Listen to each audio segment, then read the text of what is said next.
আপোনালোকে যদি এইটো এগৰ ক্ৰিমি কাৰী ৰেচিপি ট্ৰাই কৰা নাই এবাৰ ট্ৰাই কৰি চাব খাবলৈ বৰ ধুনীয়া হয় আৰু তাৰ কাৰণে মই এয়া ধুনীয়াকৈ কাজু এমুঠি আদা নহৰু ইলাচি আৰু আপোনাৰ ডালচেনি আৰু এখিলা তেজপাত লগতে আপোনাৰ বিলাহী ডাঙৰ চাইজৰ এটা আৰু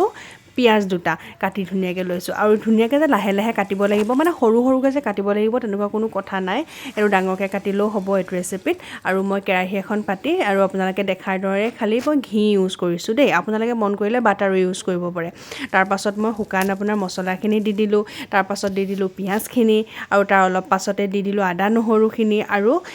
বিলাহীখিনি আৰু তাৰপিছতে দি দিলোঁ আপোনাৰ কাজুখিনি এতিয়া গোটেইখিনি মই ভালদৰে ভাজি থাকিম অলপ টাইম আৰু বহুত বেছিকৈ মানে ভাজিব নালাগে কিন্তু হ'লেও অকণমান যে আপোনাৰ পিঁয়াজখিনি ৰঙা ৰঙা হয় সিমানখিনিলৈকে টাইমলৈকে ভাজিলে কিন্তু খাবলৈ এইটো ৰেচিপিত বৰ সোৱাদ হয় আৰু মই অকণমান দিছোঁ জলকীয়া আৰু কাৰণ আমাৰ জলকীয়াকেইটা বহুত জ্বলা আৰু বেছি জ্বলা দিলে আকৌ আমাৰ শহুৰ দেউতাই খাবই নোৱাৰিব মোৰ সেইকাৰণে মই কমকৈ জ্বলা দিছোঁ আপোনালোকে জ্বলাটো নিজৰ মতে দি ল'ব দেই আৰু এতিয়া মই সেইখিনি ৰেডি হৈ গ'ল অলপ অলপ দেখিলেই নহয় ৰঙা ৰঙা পৰালৈকে ৰাখি দিলোঁ মই গেছটো বন্ধ কৰি দিলোঁ তাৰপৰা এতিয়া বোলো এগকেইটা মই ৰেডি কৰি লওঁ এয়া মই এগকেইটা এনেদৰে কাটি দিছোঁ অলপ ডিপকৈ মই কাটিছোঁ দেই নহ'লে যে ভিতৰত মছলাটো নোসোমালে খাবলৈ ইমান টেষ্ট নালাগে মানে নৰ্মেল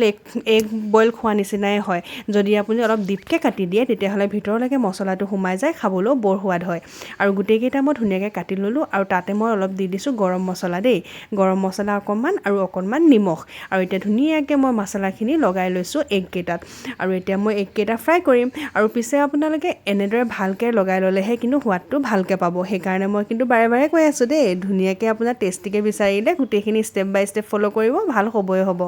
আৰু গোটেই সংমিশ্ৰণখিনি মই দেখিলেই নহয় মিক্সাৰ গ্ৰাইণ্ডাৰত দি পিনে আপোনাৰ ধুনীয়াকৈ মিক্স কৰি ল'লোঁ আৰু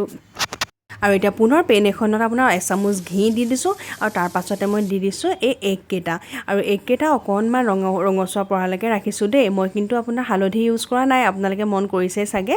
তাৰপাছত মই আৰু অকণমান ঘি দি ধুনীয়াকৈ গৰম কৰি লৈছোঁ আৰু স্মুথ পেষ্টটো মই ইয়াতে দি দিছোঁ আৰু আপোনালোকে ঘি বা বাটাৰ ইউজ কৰিবলৈ মই এইটো কাৰণে কৰিছোঁ মানে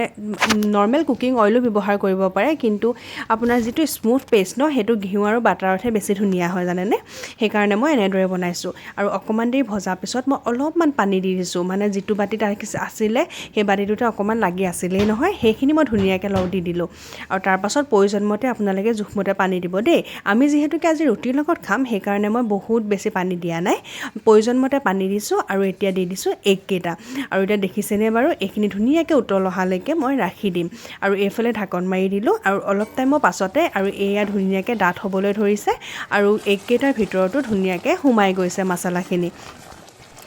আৰু এনেদৰে ভালকৈ উতল অহাৰ পাছতে আপোনালোকে দি দিব পাৰিব ফ্ৰেছ ক্ৰীম গেছটো কিন্তু কমাই লৈছোঁ দেই গেছটো কমাই নল'লে কিন্তু এই মানে ক্ৰীমখিনি ফাটি যাবও পাৰে যে সেইকাৰণে মই গেছটো একেবাৰে কমাই দি পিনে মই আমুল ক্ৰীম অলপমান দিছোঁ এই চামুচ হিচাপে আপোনাৰ 3 পৰা 4 চামুচ মানে দিছোঁ দেই বহুত বেছিও দিয়া নাই মই আৰু আপোনালোকে যদি অলপ কনচিষ্টেঞ্চিটো আৰু অলপ মানে ভাল বিচাৰে মানে ক্ৰীমি বিচাৰে তেতিয়াহ'লে আৰু অকণমান বেছিকৈ দিব পাৰে একো কথা নাই নিজৰ প্ৰয়োজন মতে দিব আৰু অৱশেষত মই অলপ কাচুৰি মিঠি দি পিনে মোৰ ৰেচিপি আজি ৰেডি